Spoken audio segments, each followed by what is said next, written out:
Once you understand that much that we consider life are made up by people no smarter than you, and you can poke things, you can change things, once you learn that, you'll never be the same again.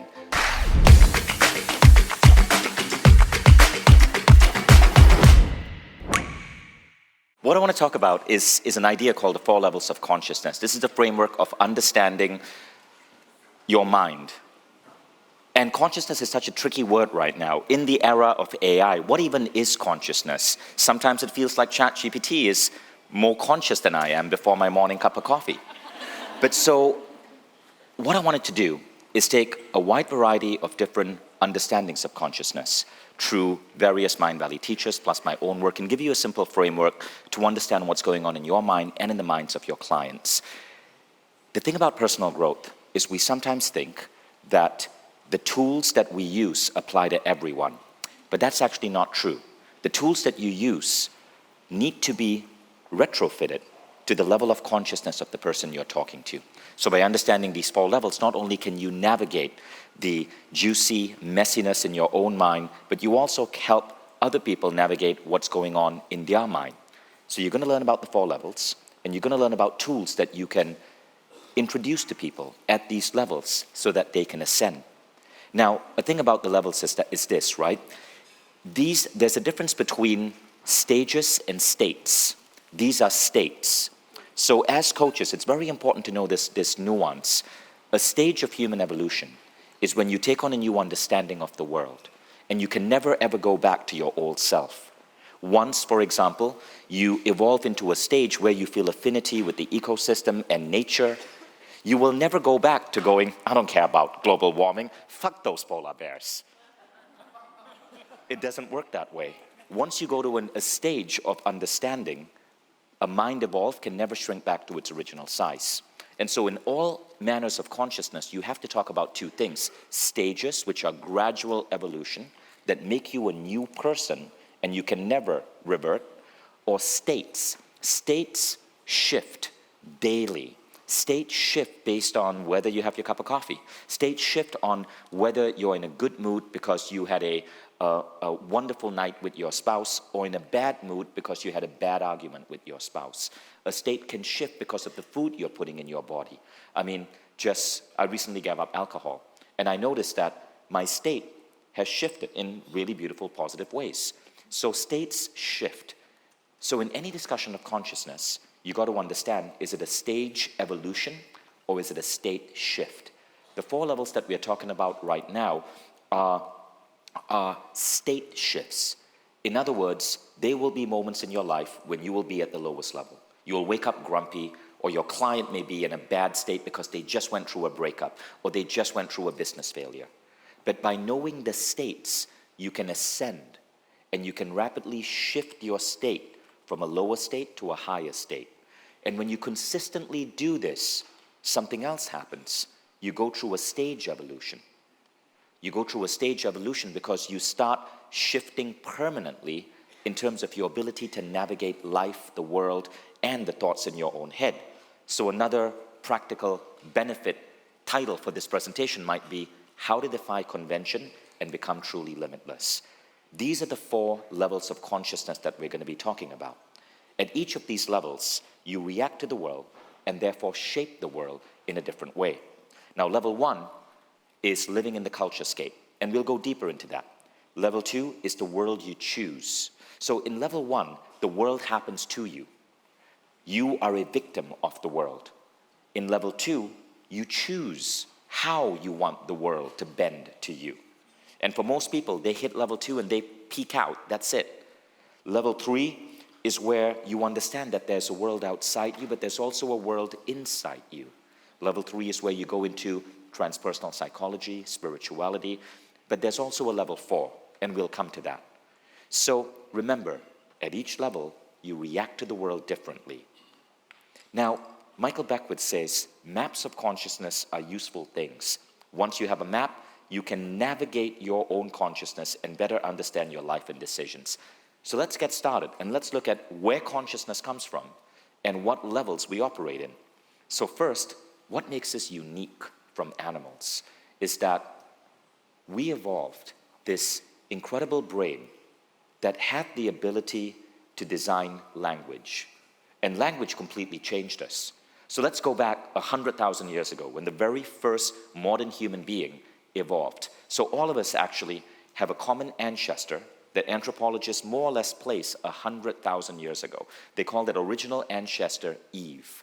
Eve was the first human being. Before Eve, it was a previous version of Homo, but not Homo sapien. We are Homo sapien, right? Now, all of us descended from this common ancestor. But the one unique thing about this common ancestor was its ability to speak, to communicate through language. So, apes, for example, apes can actually communicate. Like a chimpanzee can tell another chimpanzee, don't go there, tiger lurking, or don't go there, danger.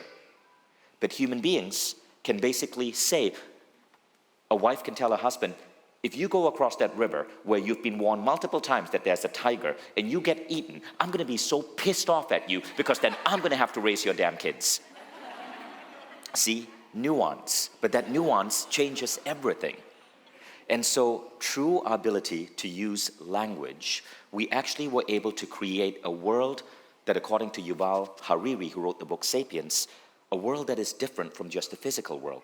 You have the physical world. This is a TV monitor. But there's also this world that exists inside our head, and this is a world of feelings, rituals, rules, politics, myths, religion, songs, stories, emotions, laws, spirituality.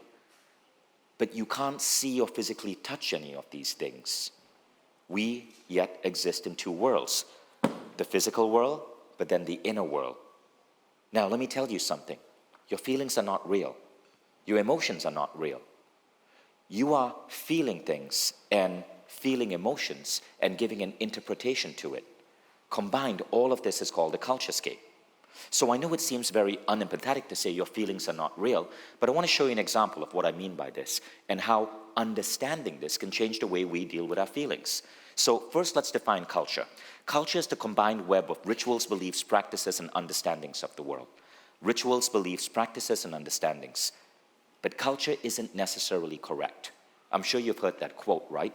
Tradition is peer pressure from dead people.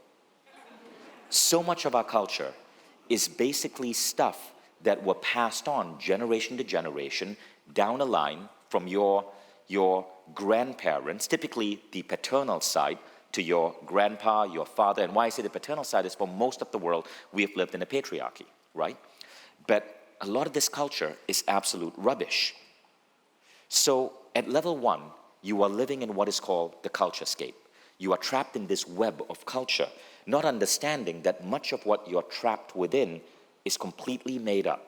Now, this is true whether it is native culture from indigenous tribes or it's modern corporate culture. But here's the problem at level one. At level one, you become a victim of the world. You think that you go down the path of a college degree, dreading that degree. That was my story. If you've read my book, you know I wrote the story about how I studied something that I was just so dispassionate about. But I did it because I thought, as an Indian immigrant, I had to be an engineer. You start understanding at level one that everything around you you fail to understand at level one that everything around you is essentially made up. And because everything is made up, you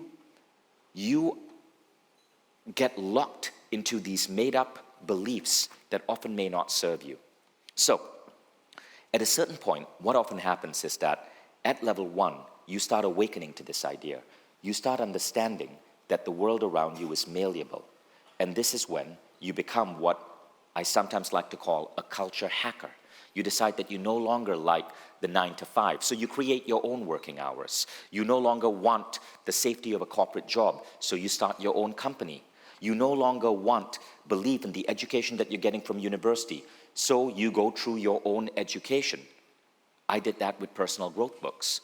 You no longer want to eat the conventional foods that society is telling you to eat, so you decide to change your dietary patterns. You no longer want to exercise the way everyone else is told to exercise, so you take up a new exercise modality.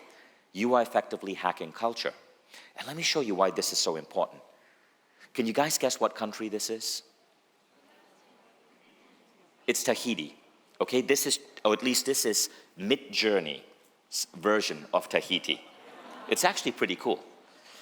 So in our culture, we have the word sadness.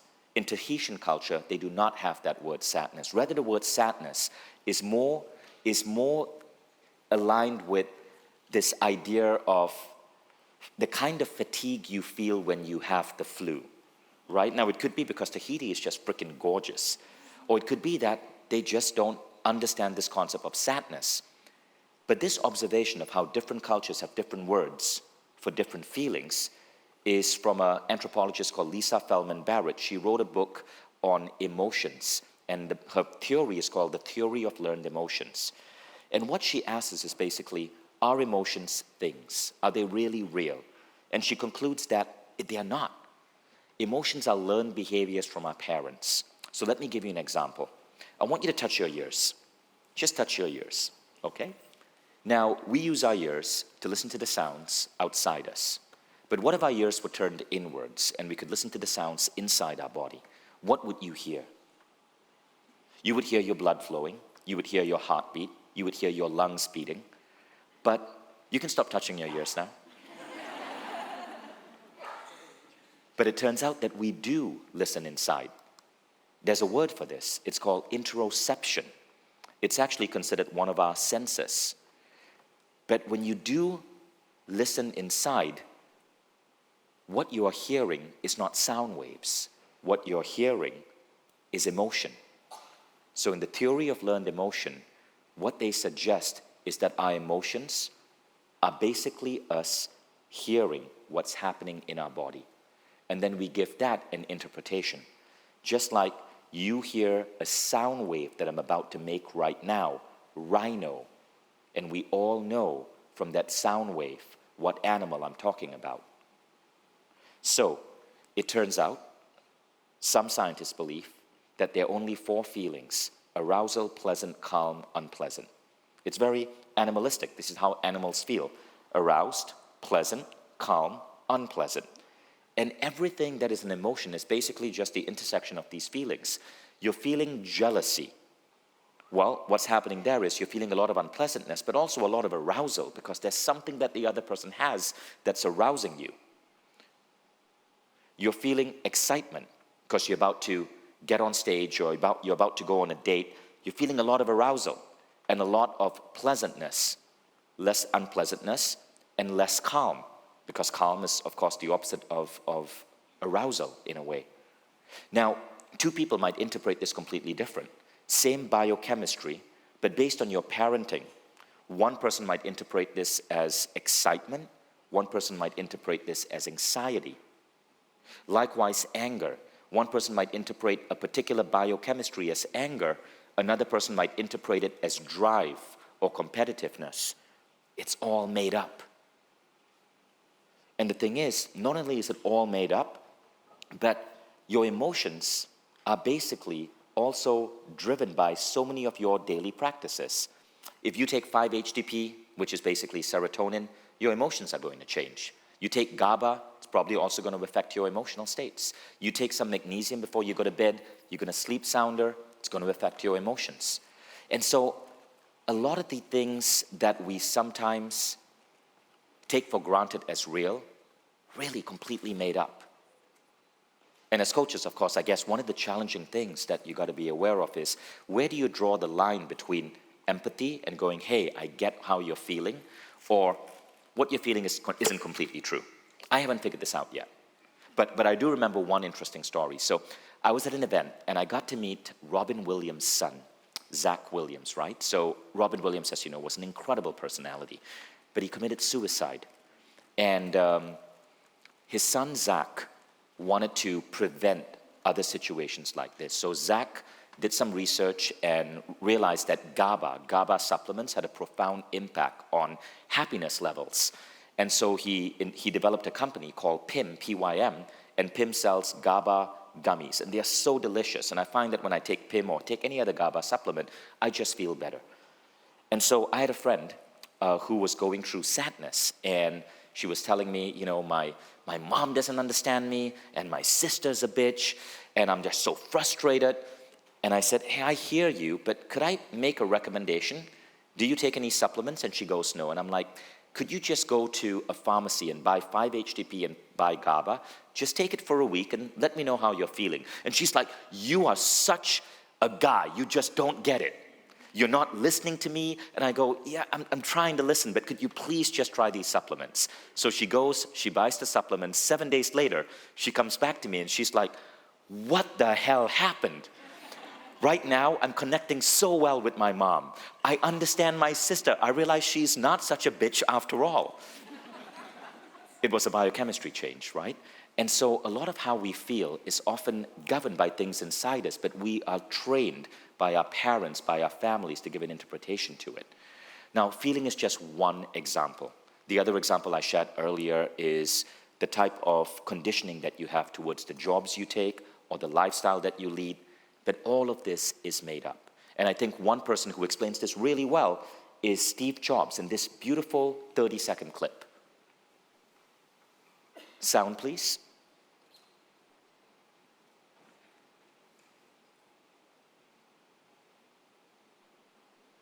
Try to read his lips.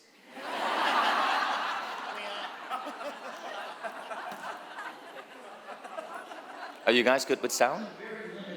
Okay, let's start again.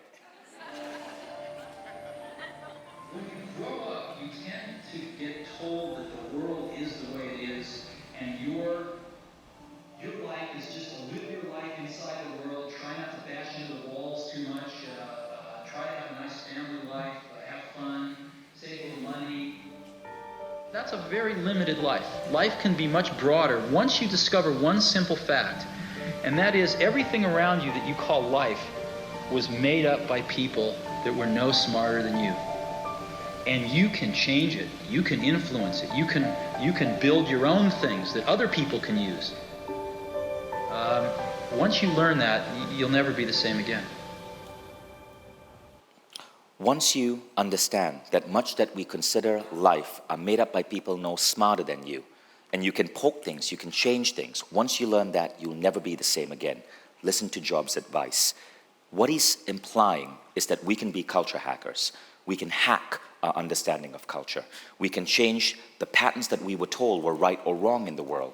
But we can also help culturally our own understanding of what's going on inside. I'm sure you guys heard about that famous TED Talk on stress. And what that TED Talk suggests, who was the author who gave that TED Talk? Anyone remember?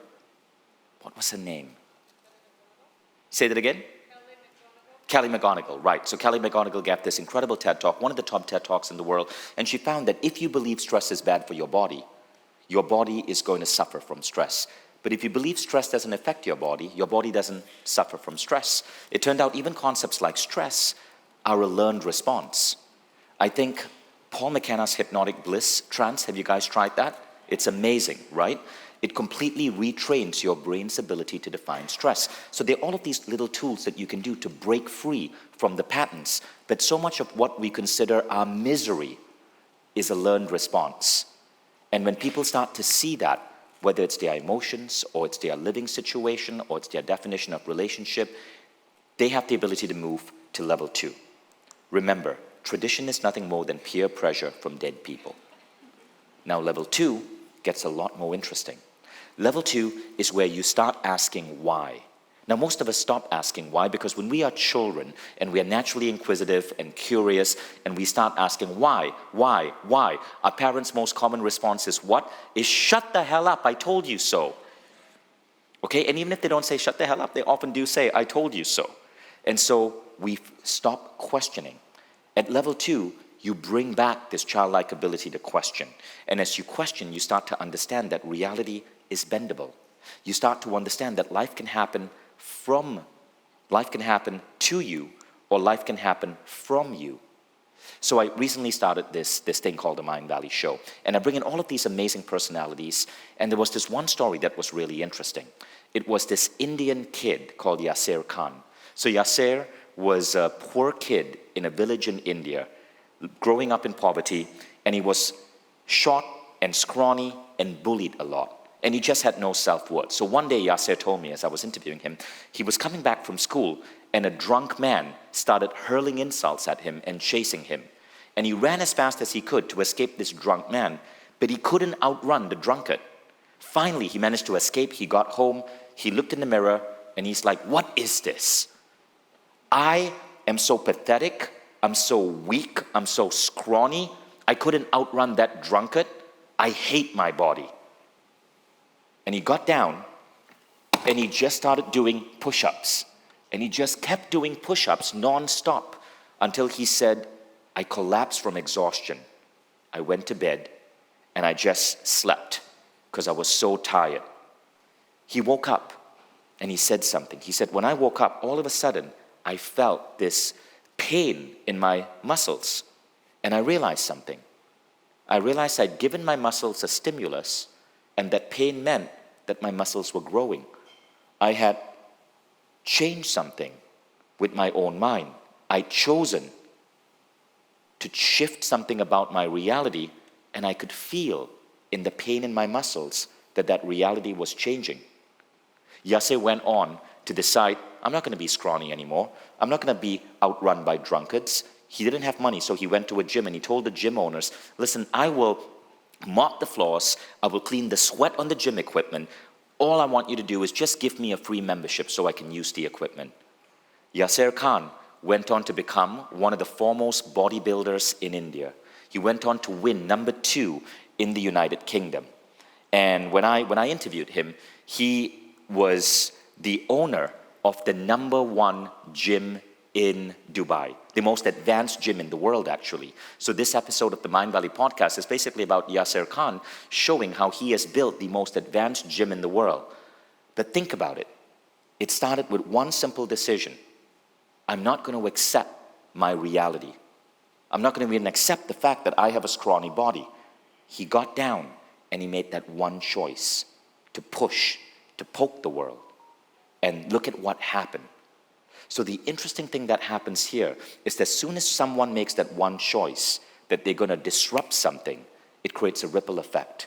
And it gives them the confidence that they can start disrupting everything. And the more you poke, as Steve Jobs said, the more you understand that it's all an illusion. So, I want to teach you the word if you don't know it already. Rules versus brules. We operate in a world of rules, but much of these rules are merely bullshit. They are brules. Brules are bullshit rules to help us simplify our understanding of the world. And our job is to constantly look at the refrigerator that is our mind, examine the beliefs that we're operating under, and see which of these beliefs have hit an expiration date. Which of these beliefs can we toss out like an old carton of milk that is now foul? And the more you do that, the more you start leveling up within level 2, the level of the culture hacker. Yes or yes? So I remember interviewing Don Miguel Ruiz once, and really profound man. He wrote the book Mastery of Love and the 4 Agreements. Any of you guys read his books? So I asked Don Miguel Ruiz, what is Toltec wisdom? You write about that a lot, but what does that mean? And he says, Vishen, to be Toltec means to understand that you are an artist. Look at the pyramids that the Toltecs built. They were artists, but they were also artists of life. Toltec wisdom means to understand that every single day we are creating our own life like an artist. See, most people don't create their own life like an artist. Look at all the great artists. They paint and they create something original and new. Most people don't do that. Most people go through life, rather than creating their own unique picture, they go through life like it's a photocopy machine, just replicating and copying the lifestyle, the decisions of generations before. So what you want to do is understand how much power you have over crafting your own life, shaking away the shackles of tradition or religion or false beliefs that might be holding you back. And this is the great awakening that happens at level 2. But even at level 2, there is a problem, because you see there is a level 3. There's a greater level of understanding yet to come. Now this problem was best articulated to me in another interview I did with Sri Kumar Rao. How many of you here know Sri Kumar Rao? If you're staying for Mindvalley University, Rao is coming down from New York to teach. He's one of the greatest most recognized MBA professors in the world, and why he's so good is that he brings ancient wisdom from Chinese culture and Indian culture and even Russian culture into the MBA program. Now, Rao introduced me to an idea he calls the double illusion. He says, you got goals? Great. Well, let me tell you, you also got problems because your goals are not real. So I told him, what do you mean? He says, every time you set a goal, you are actually falling prey to two illusions. The first illusion is the illusion that the goal is what you want. The goal isn't what you want. Rather, what you want is the feeling that the goal is going to give you. So you think you want that fancy car, but you don't really want the fancy car. You want the recognition from people who know you that you drive a fancy car. You want the feeling that you get, that you see in those television commercials that tell you that driving this fancy car is going to make you feel bolder or more confident or more recognized. You're chasing the feeling, not the car. Any car will get you from A to Z. You want the fancy Lamborghini because you're chasing a feeling. And I go, okay, well, that's definitely true. And he goes, but there's a second illusion. And the second illusion is that the feeling that you're chasing is not real either. So I'm like, what do you mean? He goes, you're chasing the feeling that you think you will get if you get the car. So you might get the fancy car, and you think it's going to give you significance and joy, but you might be stuck in traffic. The car might be too expensive to maintain. The car might be a pain to drive.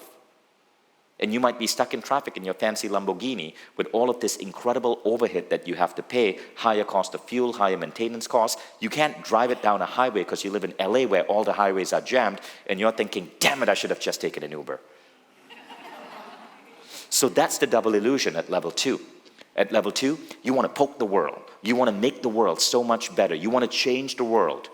But at the same time, you are trapped in this double illusion. Steve Jobs did an incredible contribution to the world. He is legendary, the greatest CEO who ever lived. But if you look at his life, he went through a lot of shit. From the estrangement with his wife and his daughter to his early death because of illness. And so directly being at level 2 is merely still just one layer where you can get to. Where you want to go is a little bit above, and that's level 3. Level 3 is recoding the inner world. Level 3 is where you start to understand that it's not just about the outer world, it's about that inner world. Level 3 is where you look at practices like meditation, prayer, intuition. Now at level 3, something interesting happens. Not only are you dismissing a lot of the goals that are coming from culture or tradition, but there's a second force that's guiding you. Inspiration leads to intention. This is a quote from Joe Vitale. Joe Vitale, in an interview I did with him, said, intention is for wimps. True masters have inspiration lead to their intention. In short, they're not just setting goals, they are pursuing things which are coming to them through their intuitive understanding of the world. Michael Beckwith calls this becoming a servant to a higher calling. And there's a very interesting story about this in Elizabeth Gilbert's book, Big Magic. She talks about how the universe does not play favorites. Elizabeth Gilbert says, listen, you gotta whisper, you gotta listen to the whispers of the universe. Every now and then, the universe will come and whisper to you, let's try this, or the world needs that. Some people are going to listen, but most people won't. But the universe doesn't care if you don't listen. After all, it's the universe. It has bigger things to worry about. So the universe might whisper to you, and know that if you don't listen, the universe will just go on to the next person and continue the whispers. So listen. What Gilbert was saying is that those ideas, those thoughts that we get, act on them. And if you've seen the movie Babe, about the talking pig, there's this beautiful quote in the movie. The quote is this, and Farmer Brown realizes that little ideas that tickle and burn and never seem to go away should never be ignored, for in them lie the seeds of destiny. Now, of course, that movie's about having a pig compete in a sheepdog competition. I'm not saying we need to do wild ideas like that, but I love that. Little ideas that tickle and burn and never seem to go away should never be ignored, for in them lie the seeds of destiny. Close your eyes for a moment. What's a little idea you've had that has been tickling and burning? In short, the idea has been around for a while, and maybe you haven't acted on it yet. Ask yourself if acting on it might be wise, even if it's a small baby step.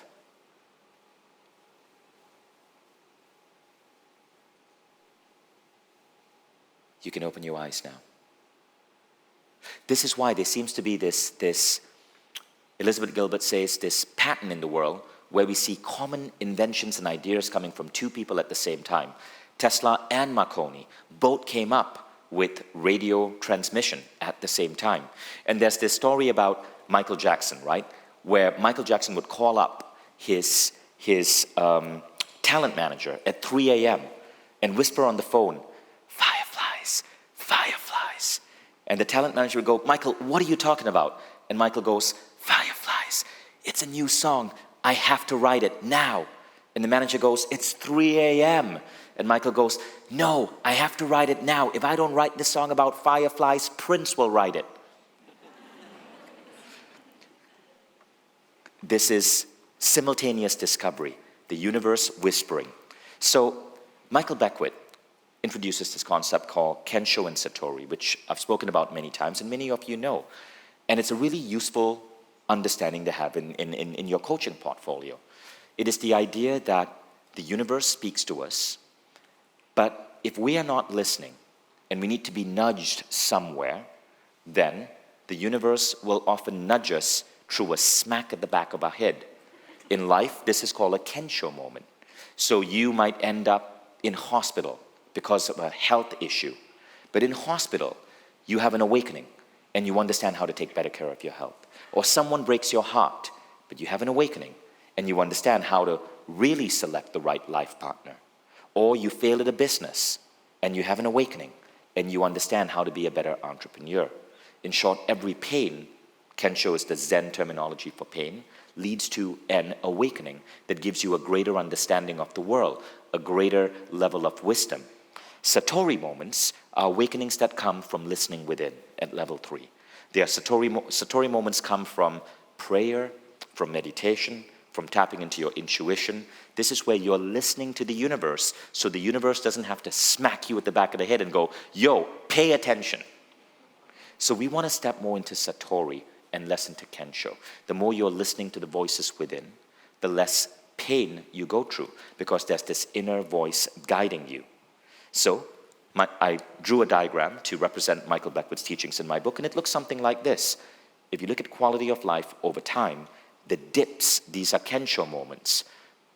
But notice after every Kensho moment, there's a significant improvement in your life.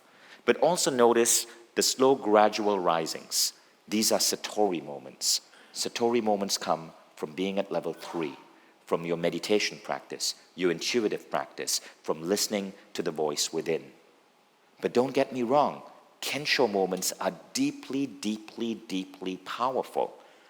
So this is an extract from a book called Exponential Organizations by Salim Ismail. He says, Google recently demonstrated that its best employees were not Ivy League students, but rather young people who had experienced a big loss in their lives and had been able to transform that experience into growth.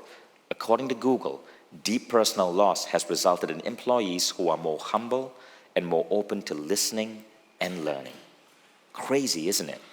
Google found that the best people were not the Ivy League STEM students, but students who would have a deep loss, and that loss, that Kensho moment, had somehow made them better human beings. Powerful stuff. So this kind of gives you a really interesting lens in which people at level 3 view the world. Because at level 3, you are understanding the nature of the inner world. Even when shit goes wrong, you know that there is something that you're going to gain out of it. There's a light at the end of a tunnel. There's a joke I recently heard about this kid who was this eternal optimist. He constantly expected the best things to happen in life. And his parents were very frustrated about this. They wanted to teach him to be a realist. So it was Christmas, and his dad decided that he was not going to buy this kid an actual gift. Instead, he took a box, filled it with horse manure, wrapped it up in a present, and kept it under the Christmas tree. So the kid, let's call him Billy, on Christmas Day, runs down, sees this beautiful big box that's this big in front of the Christmas tree. He starts taking off the wrappers, he opens it, and in it he sees all of this horrendous, foul-smelling horse manure. And Billy's face completely lights up. And he dives in, and he starts tossing out the horse manure all over the house, and he's going in, and he's like, Dad, I love you, I love you, I love you.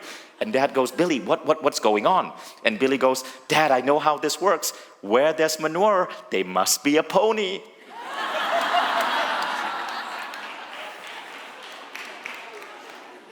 But that's the beauty about understanding the Kensho moment. You know where there's a break, there's going to be something gorgeous on the other side. Remember, where there's manure, there must be a pony. So when you start living like that, you go into what is called the mission-oriented life, right? You are driven by this mission, driven by these ideas of what you want to create. Business people do it for the dollars. But real entrepreneurs do it to push humanity forward. So remember that. In every decision that you're making, ask yourself, am I doing it for the dollars, or am I doing it because I want to build something that the universe has been whispering for me to build? That's really how Ajit and I started this whole thing. We were listening to the whispers. So let's talk about this idea, the benevolent universe. I believe that the universe has our back, that the universe is constantly nudging us and guiding us. Sri Kumar Rao, I once asked him, you talk a lot about human beliefs. What is the ultimate human belief, the most important human belief for anyone to have? And he said, oh, Vishen, that's really easy. It is the belief of the benevolent universe. You want to believe that the universe loves you so much that every single thing that is happening to you is happening in your favor. Every single thing that's happening is there for a reason, to evolve you into greater and greater and greater versions of yourself. And when you live like that, you can never be in pain for too long. And you will constantly grow and grow and grow. And even when things go off, you will feel blessed because you know that the universe is acting in your favor. The universe is not conspiring against you. The universe is conspiring for you all the time. Snap your finger if you can relate to this idea. Have you noticed this in your life? When things that seem so miserable all of a sudden lead to something great. So the benevolent universe is probably, according to Rao, the most important belief that any human being can have. Now, when you're at level 4, enough, there is a higher level to get to. The higher level is the level I call becoming extraordinary. So you see, at all of these levels, we are understanding the world in a different way. At level 1, the world is happening to us. At level 2, no, we are poking the world back. We are deciding the car, the job, the lifestyle we want. At level 3, we get that we can manipulate the world, but we understand that there is also an inner world. And as we play at level 3, we experience the concepts of Satori and Kensho. We experience intuitive understanding. We experience the force of the benevolent universe. And when you experience this enough, there's yet another awakening. And that awakening is simply this, that you and the universe are one. There is no difference. And if you and the universe are one, everyone in the universe is one. And if everyone in the universe is one, then you and everyone are one. In short, everything is connected. Now, this is a really difficult understanding. So let me share a story with another Mindvalley teacher, Neil Donald Walsh. So we're about to go into the 4th or 5th Mindvalley University. But the very first Mindvalley University happened in Barcelona in 2017. And Neil Donald Walsh was one of our star speakers. This year, it's the brilliant Paul McKenna, whom I hope all of you guys get to learn from, because he's legendary. But in the very first one, it was Neil Donald Walsh. And Neil gave a 3-day workshop that was mind-blowing on ideas from his book series, Conversations with God. And on the last day, this lady raised her hand, and the lady said, Neil, I get all of that. But what do I do in those moments when I wake up and I'm feeling worried and anxiety and stress, and I just don't like my day? What do I do then? And Neil said, well, stop making it about you. And everyone went, Neil is so insensitive.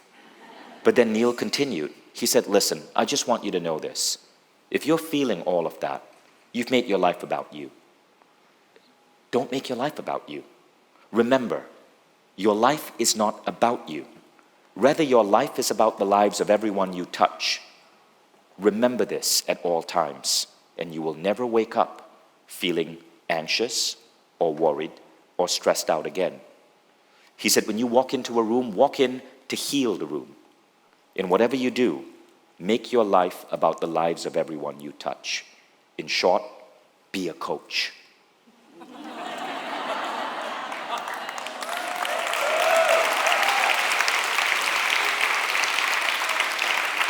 And that's what I love about you guys. Many of you guys, I had conversations with some of you guys yesterday. I even brought Lawrence to come and speak to my entire team, and several of you approached me and told me about how, I heard from Marcus about how, I don't know if I'm allowed to share, but how discovering, Mindvalley coaching and so on elevated him in certain levels of his life.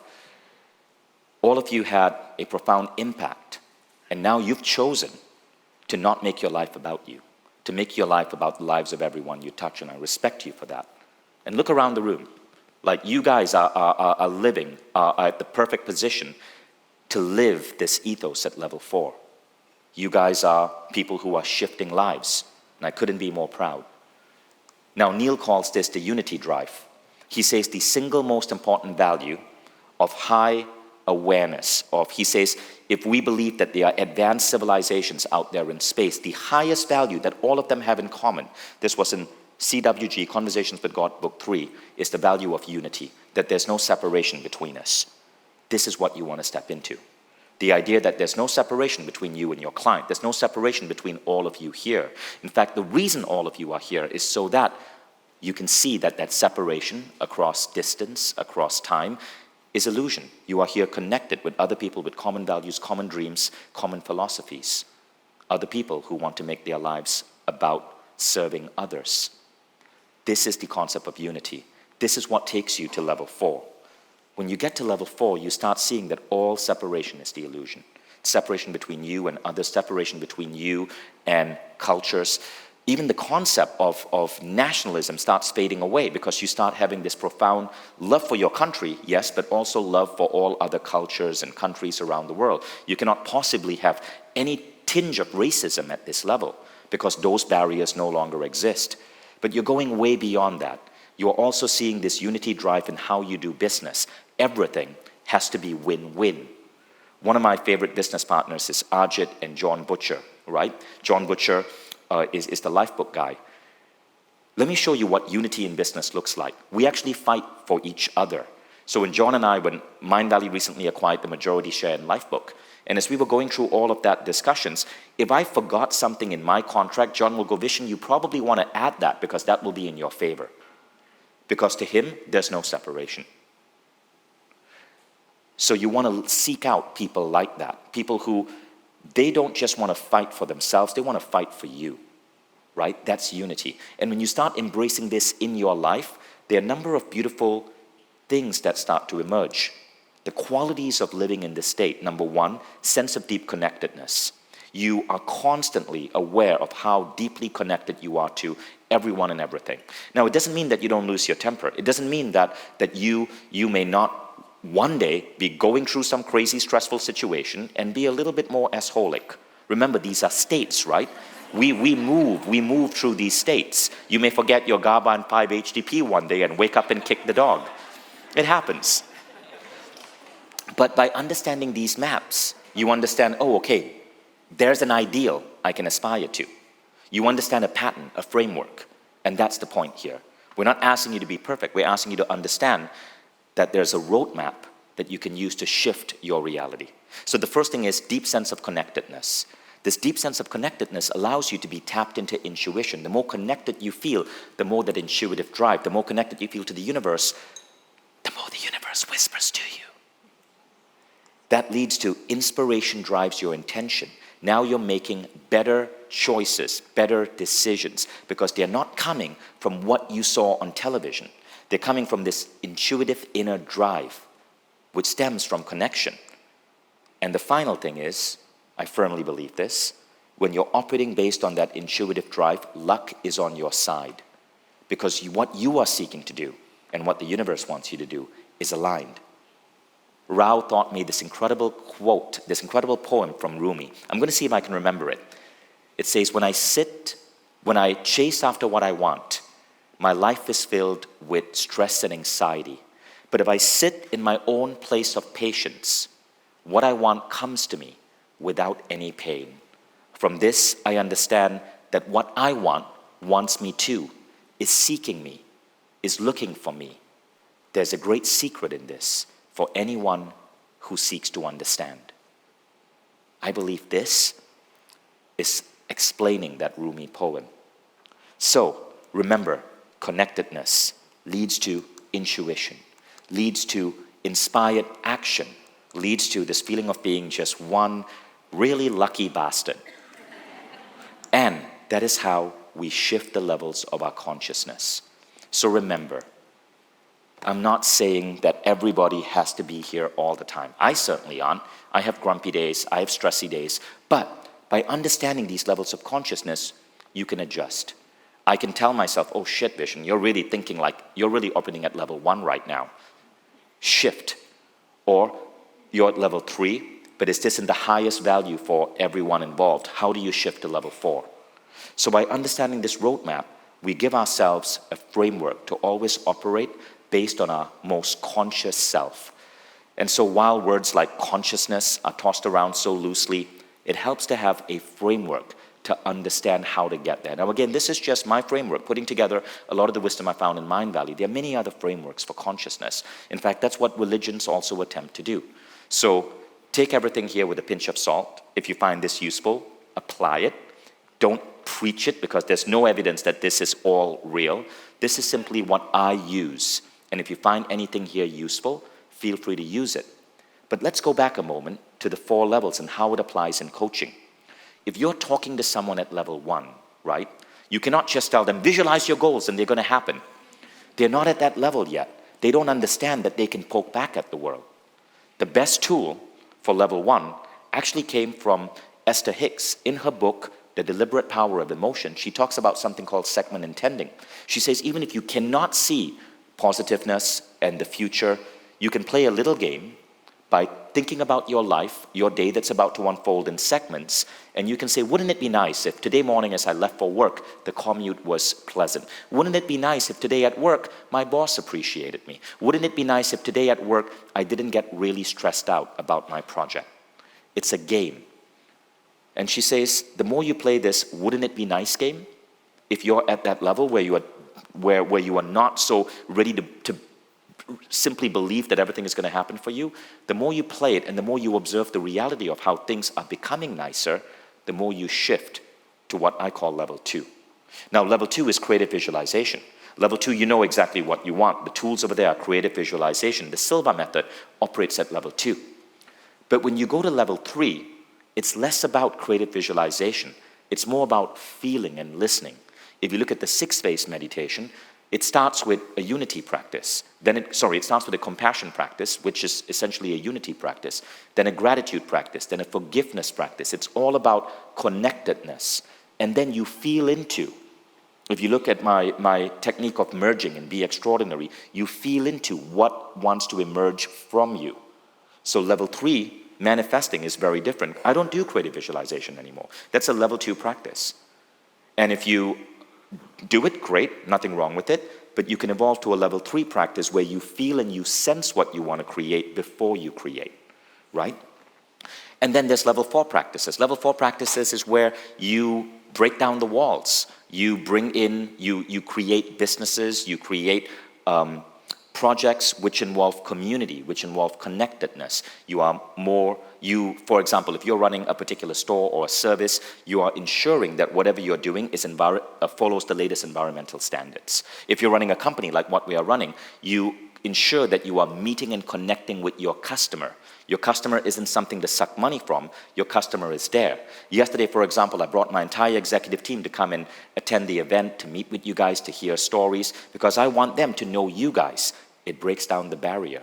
It creates that sense of unity. So these are examples of how understanding the level in which your client is in, you could know the tool to deploy. And you guys are all better coaches than me. I've actually never studied life coaching. I've done Paul McKenna's hypnotherapy. And so you guys probably already are thinking of a whole other slew of tools that you can use. But understanding the levels gives you a framework with which you can deploy them. And we can't always demand that everybody sees the world our way. So you got to be gentle with these people as you coax them into higher levels. So that's it, folks. Thank you. I hope this conversation was useful to you.